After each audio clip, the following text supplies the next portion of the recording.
Shalom, berjumpa lagi di dalam perenungan firman Tuhan 20 Agustus 2020. Sebelum kita bersama-sama mendengarkan firman Tuhan, mari kita bersatu dalam doa. Firman-Mu itu pelita bagi kaki kami, terang bagi jalan kami ya Tuhan. Sebab itu tolonglah kami dengan kuasa Roh Kudus agar kami mampu mengerti tiap kehendak Tuhan dan melakukannya. Di dalam nama Yesus kami berdoa. Amin.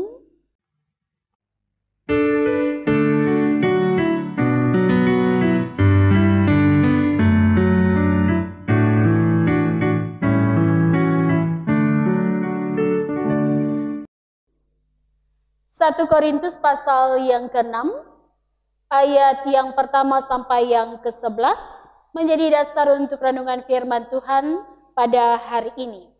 Mencari keadilan pada orang-orang yang tidak beriman.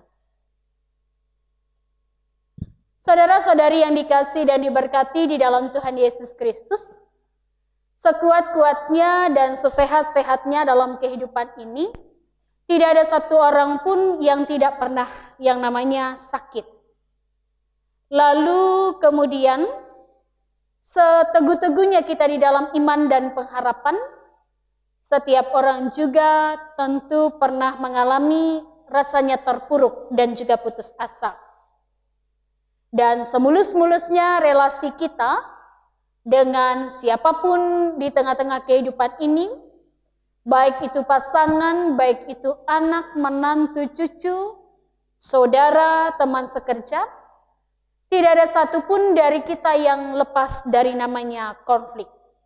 Semua akan mengalami segala sesuatu yang sulit dan tidak semua relasi bisa kemudian mulus dan baik adanya. Under Ismail di dalam buku Selamat Ribut Rukun menyebut ada 3 cara orang untuk kemudian merespon yang namanya konflik. 3 cara itu adalah, yang pertama, perang terbuka. Perang terbuka ini orang bisa saling menuding, orang bisa saling memaki, orang bisa saling pukul. Mereka kemudian meluapkan perasaannya dengan cara terbuka, menulis kekesalan hatinya di media sosial agar kemudian ia merasa terpuaskan. Cara pertama, perang terbuka. Kemudian cara orang mengungkapkan rasa kesalnya terhadap konflik, perang dingin. Perang dingin ini kemudian satu dengan yang lain diam, satu dengan yang lain tidak tegur sapa. Dan cara yang ketiga adalah cara anak kecil. Ngambek, tidak mau kemudian melakukan apapun. Seperti cara anak kecil marah, seperti itu ia melampiaskan ketika kemudian mengalami konflik. Saudara-saudari yang dikasihi dan diberkati di dalam Tuhan, cara mengatasi konflik seperti ini sudah pasti bisa dipastikan, maksud saya, akan kemudian memperumit dan memperunyam masalah. Dan tentunya masalah akan menjadi kemudian bertambah. Apa yang terjadi ketika kemudian 1 Korintus pasal yang ke-6, ayat yang pertama sampai yang ke-11. Rasul Paulus dengan jelas mengkritisi sikap jemaat saat mereka kemudian mengalami konflik satu dengan yang lain dalam kehidupan umat pada saat itu. Apa yang ia kritisi? Pertama, jika berkonflik jangan langsung bawa ke pengadilan. Ayat yang pertama. Jika kemudian ada masalah, jangan langsung kemudian pada pengadilan orang-orang kafir pada saat itu atau pengadilan sekuler. Tetapi kemudian ia anjurkan, jangan perbesar masalah yang kemudian tidak terlalu rumit.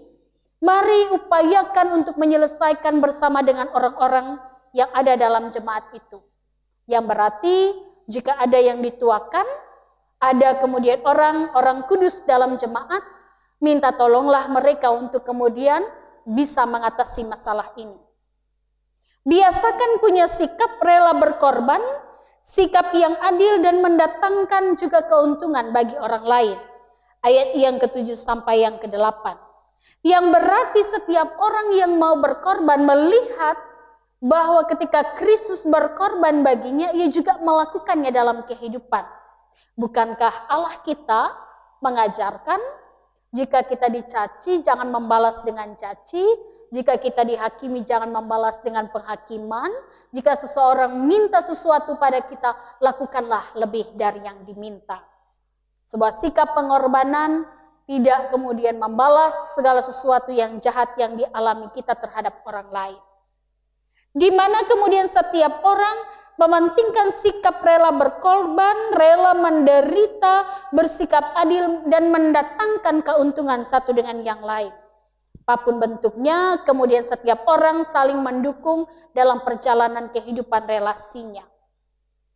Menempatkan gereja untuk menyelesaikan persoalan, itulah yang kemudian diinginkan oleh Paulus kepada jemaat di Korintus.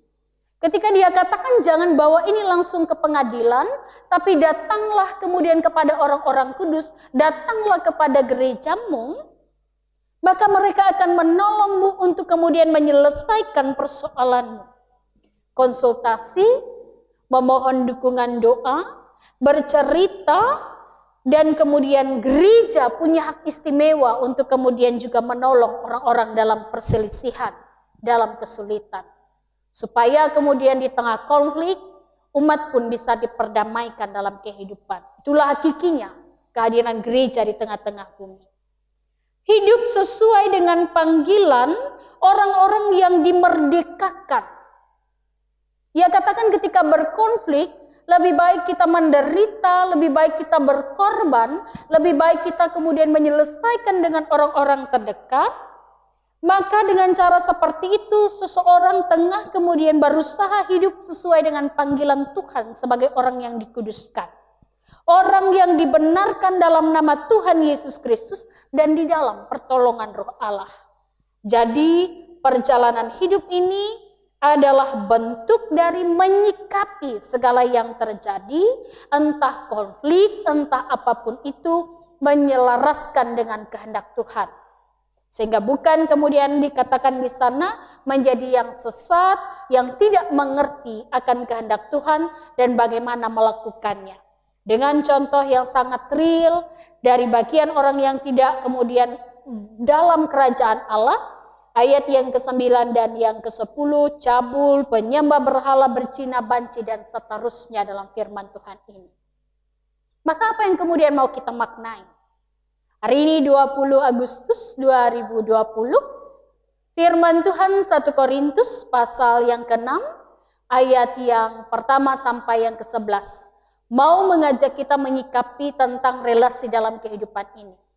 Jika tadi kemudian saya ingatkan bagi kita semua, hidup kita rentan dengan namanya konflik saat membangun relasi dengan orang lain, kita bisa mengeluarkan kemudian cara meluapkan emosi kita, mungkin dengan perang dingin, saling diam, mengambek seperti anak kecil, atau kemudian kita perang terbuka, saling maki, saling kemudian pukul, saling kemudian mengungkapkan perasaan.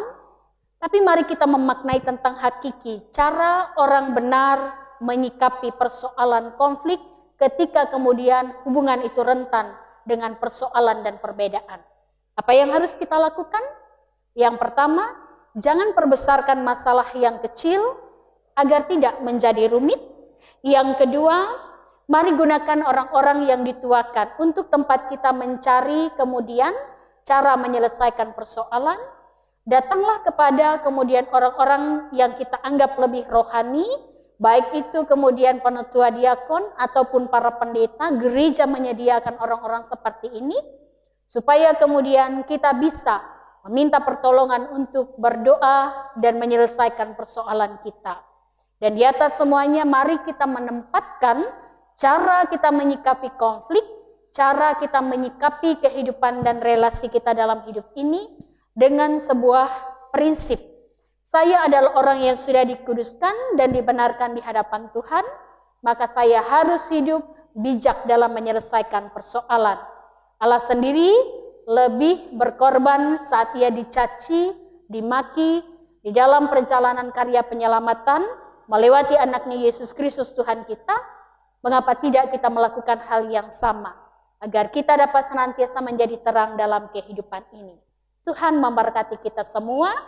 Selamat rukun, tetap jaga perdamaian satu dengan yang lain, dan dikokohkan dalam menjalani kehidupan.